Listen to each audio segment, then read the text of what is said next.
Hello everyone, welcome back to my channel and welcome to my backyard garden. I'm so excited to be doing a tour of my garden today. I've never really brought you guys through the entire thing and shown you everything that we are growing back here, and we've also expanded quite a bit over our lockdown. We've essentially expanded half its size and even more than that. I think we had 4 little plots before when we started, and now we have I think 10, so it's quite bigger. If you are new here, hi, hello, nice to meet you. And if you've been here before, welcome on back to my channel. I also have my harvesting basket here so that we can grab anything that's ready to go along the way. And I'm also going to give you guys tips if I can think of them while we're going through. So without any further ado, let's walk through this garden and see what we have growing. So we're going to start at what we think of the end of our garden, just because over there it starts from the front of the backyard, and back here we normally water this last, but we expanded it into an L. It originally started in just a straight line with only 4 plots. In this back plot we have jalapeno. This is a shallot plant, so it just recently blossomed, which is really beautiful. When about 20% of these seeds start to fall, we can grab that and put all of the seeds down and plant new ones, which is really cool because this originally was a kitchen scrap to begin with, which is one of our favorite things to do. Just grab kitchen scraps and replant them so that you can just make more from what's in your kitchen. We also have this cucumber plant, which is probably our smallest cucumber plant in the whole garden. We have it on this trellis. A trellis is crucial for a cucumber plant. I'm going to show you different sizes when it comes to trellises. Cucumber is very vine-like, so it is essentially a vine. It likes to grow up and hold on to a trellis to make it sturdy, and you'll get more cucumbers that way. Instead of it just taking over your entire garden, it will grow up instead. So we have this smaller trellis, and I'll show you some bigger ones as we move on through the garden. We also have a tomato plant here, which I see 1 tomato that is ready to go into the harvesting basket. And that's everything in this one. In this next plot, we have a ton of vine-like plants just crawling all over each other with trellises to kind of keep them at bay. We've got a Louisiana squash, we've got regular zucchini, we have a butternut squash, which I'm so excited about. Like I mentioned before, once your cucumber and squash plants start to get a little bit bigger, you're going to want to get a bigger trellis. This one that we have here, I purchased at gardeners.com. They have a lot of great trellises. This type of trellis is really great for when you harvest as well, because you essentially just look under the trellis and you can see all of your cucumber or squash hanging down, and you can just grab them like an apple off of a tree. In plot 3, we have another one of these hangover trellises. I was able to pick on gardeners.com between red or green, and I decided on the green because I just really like when everything kind of blends in and you have just natural colors in your garden. We have another cucumber plant here, which actually has a cucumber growing right now, but it's not necessarily ready. We've got 2 other trellises holding up our zucchini plant and trying to help up some of our peas and beans. We might transplant our peas and beans because the cucumber is blocking its sun. So this is something you definitely want to think about when you are starting your vegetable garden, is where it is in terms of the sun. Is it getting enough sun? And also you really want to keep in mind, especially with these super abundant zucchini, squash, and cucumber plants, they get so big, so sometimes they might take over your other plants when it comes to sunlight, so you just want to be wary of that. A cucumber plant has something called a tendril, which is sort of like a little tentacle, because that's the best way that I can remember it. It just kind of grows and it starts to wrap itself around the trellis, which is really helpful for the plant because it helps stabilize it. And it's really cool to see the plant do this on its own as it grows. It has a life of its own, and it just reminds you how alive these plants actually are. This is our infamous cabbage plant that I planted in the fall and it was so abundant. If you follow me on Instagram, you definitely have seen photos of how huge our cabbage got. It was incredible. We've been eating cabbage like crazy and we've just fallen in love with the vegetable over the last year. And so we're trying to get this specific plant that we harvested completely to grow back again.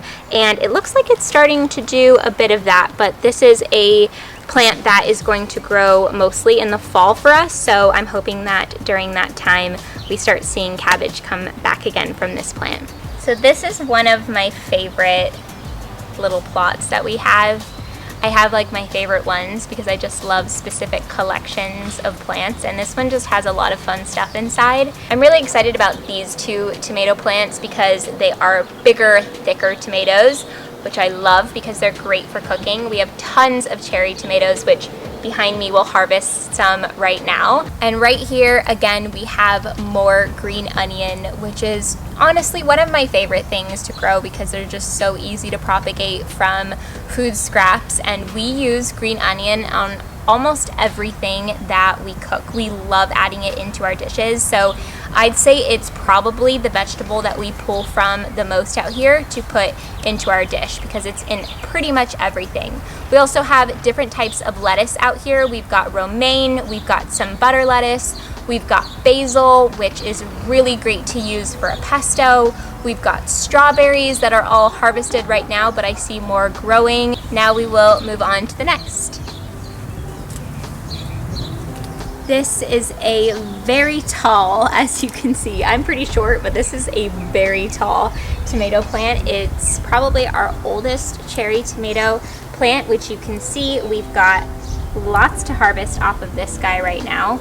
What I love about a tomato plant is that tomatoes were something that we always purchase from the grocery store. I mean, every time we would go to the grocery store, we had to get tomatoes. And if you're anything like us, then you're putting tomatoes in quite a bit when you're cooking at home. So having tomatoes growing outside are so simple. Like even if you have a balcony and you don't have a backyard, you can grow tomatoes. You can grow them from a hanging pot or just a pot right there on your floor or on your balcony fence, whatever you kind of have. You can really grow tomatoes anywhere, and they're just so abundant and you use them for everything. So it's so nice to just have them right there ready for you whenever you want them. Here we have lots of different eggplants. So we have Japanese eggplant and we have regular eggplant. I love watching a bell pepper vegetable grow. I just think they're so unique and they start off so cute and small. They're like a little tiny baby bell pepper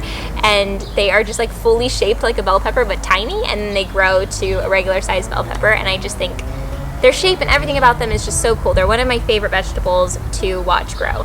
And right here we have a tomatillo plant, which will be really nice when they start to come in. This is a newer plant, so it's just now flowering. This will be great to make salsa with. This was a plant that Alex was really excited to get growing in here because we can mix the tomatillo with jalapeno from the garden and some tomato and create a really delicious salsa. This is our beautiful and very hardy kale plant. This kale feels like it's part of our family at this point because it's definitely our oldest vegetable that we have, and it is a hardy leafy green. It's in the area of the vegetable garden that we first started, so it just feels like it's been part of our life for a long time now, and it has given us so much.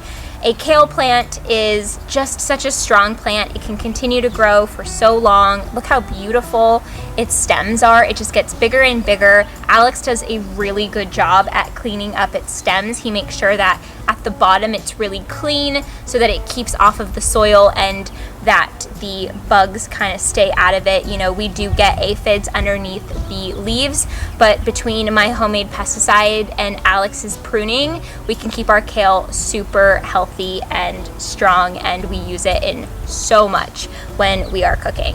Here we have some really crisp, beautiful lettuce. And we also have more tomatoes. We have 2 different tomato plants in here. And then we have some spinach that is looking like it needs some love, but it is still quite a bit of a baby. But spinach always gets bugs and it gets eaten up by whatever. I don't know why. Caterpillars, anything, just always absolutely loves spinach. These are some of our newest plants. We've got corn here, which we've never grown before, so it should be interesting to see how that goes. We also have beets right here, which will be really nice because we use beets quite a bit for juicing, and then we also have some yellow onion. This is what I was talking about earlier, when the cucumber just hangs down and you can just pull it right off just like that. Over here we have another one of our large kind of hangover trellis, and then we have cucumber and squash here. We've got a lot of vine plants galore and 2 different types of trellises. In our last 2 plots that I'm showing you guys, which we consider our first 2 plots, we have a lot of baby plants here.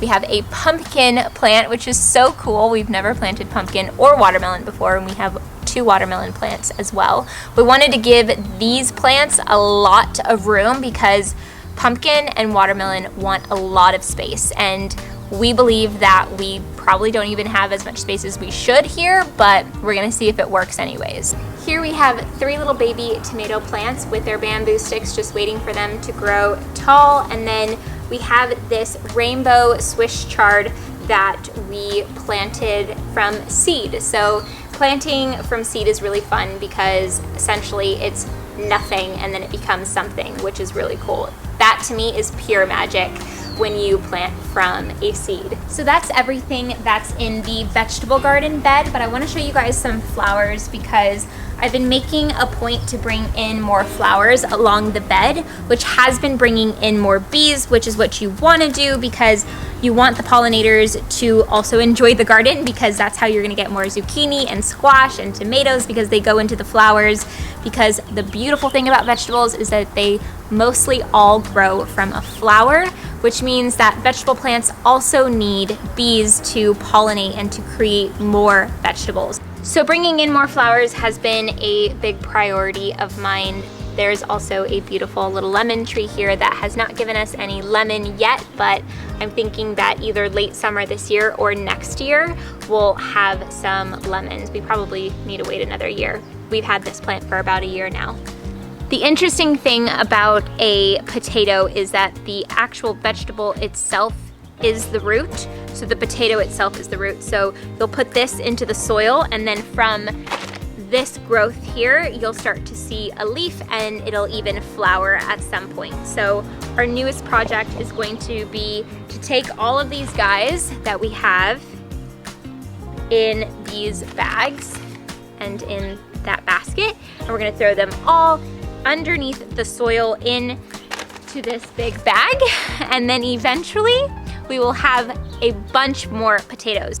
Lastly, we have this 3-layer herb stand. So we have some tomatoes, and this is what I'm talking about if you live in an apartment. This is really neat because you can just hang this from your balcony and grow tomatoes.